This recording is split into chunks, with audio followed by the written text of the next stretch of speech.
कारण है अभी जो सरकार के माध्यम से जो कमीशन मिलता है लोगों को वो 90 रुपये प्रति क्विंटल के हिसाब से अभी कमीशन मिलता है। तो अगर किन्हीं का 20 कुंटल 30 कुंटल कमीशन है तो 2000-3000 कमीशन जो आता है, जिससे उनको दुकान का मेंटेनेंस करना है, बिजली है, किराया है, अपने परिवार का भरण पोषण है, वो कैसे करेंगे, इस पे अभी प्रश्न आ गया है। दूसरी बात है वजन में कमी होता है। आप लोगों ने लिखित रूप से सरकार को दिया, जो विभाग होता है? जी, कंप्लेन किया आप लोगों ने? संबंधित विभाग को जो है हम लोग लगातार प्रयासरत रहते हैं, देते रहते हैं कि हम लोगों की परेशानी को सुना जाए। तो उसके बाद आप लोग यहाँ आकर बैठे हैं और अंततः सरकार हम लोगों की नहीं सुन रही है, इसलिए हम लोग आमरण अनशन पे बैठे हुए हैं।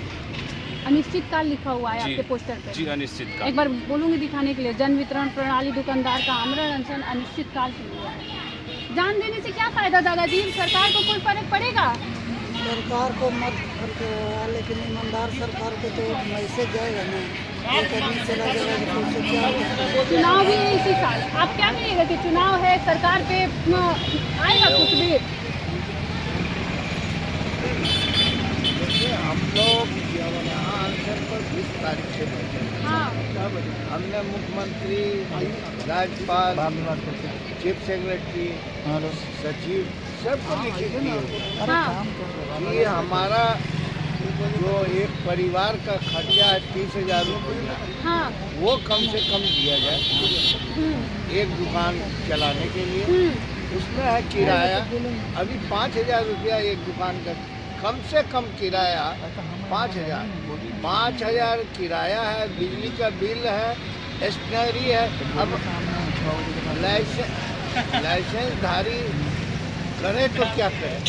अब भारत सरकार आदेश निकाल दिया 4 महीना पहले कि पेपरलेस रहेगा, उसको अब रजिस्टर्ड दुकानदार को खुलवा रहा है 3-3 हज़ार रुपया उसका वसूल रहा है इंस्पेक्टर लोग। भ्रष्टाचार तो ये नहीं कर रहा है। हम लोग इसको चाहते हैं कि भ्रष्टाचार बंद करो, भ्रष्टाचार बंद करो। सरकार कहती है हम भ्रष्ट नहीं है, उनका सारा पदाधिकारी भ्रष्ट है नीचे से ऊपर तक। अब गोदाम से 50 कुंटल अनाज भेजता है, वो 10% अनाज कम हो जा रहा है।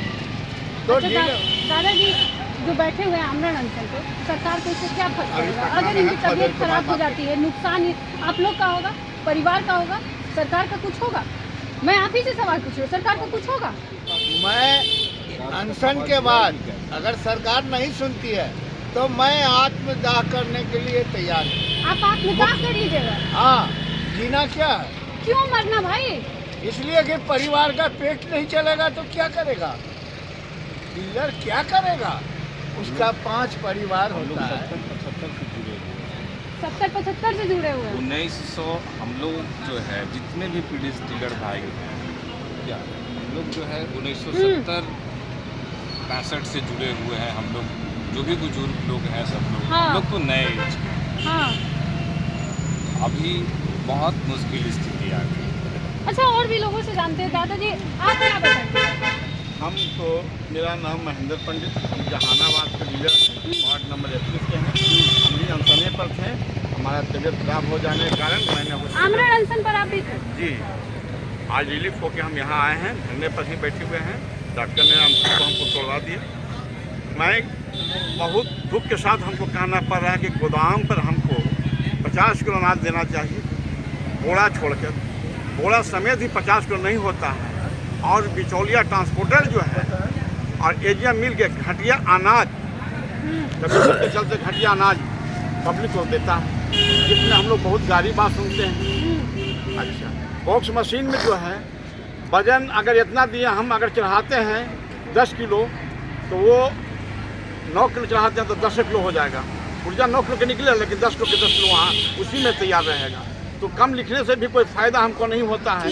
मैं सरकार से यही कहता हूँ कि जो ठेकेदार जो बीच में बिचौलिया घुसे हुए हैं उसको हटाइए, उसको खत्म कीजिए। हम लोग का डायरेक्ट खाता में पैसा दीजिए, हम लोग माल उठाएंगे और सही ढंग से हम लोग का वेतन जैसे होगा। अभी पेंशन वाला हो गया है कि डायरेक्ट आपके खाते में जाती है, जाती है, वैसे ही चाहिए। ये चाहिए। और हम लोग का मशीन में 3 आदमी का है, 3 आदमी का खर्चा होना चाहिए। अब बताइए कि जिसको 20 कुंटल माल मिलता है तो गरीब का 2000 3000 का में क्या होगा। अच्छा एक बात बताइए, इनका हाथ प्लीज कैमरामैन को बोलूँ दिखाने के लिए। बताइए, आप आमरण अनशन पर थे, दादाजी भी अभी बैठे हुए हैं, तबीयत खराब होगा, सरकार को कोई फर्क नहीं, वो दादाजी बोल रहे हैं आत्मदाह कर लेंगे।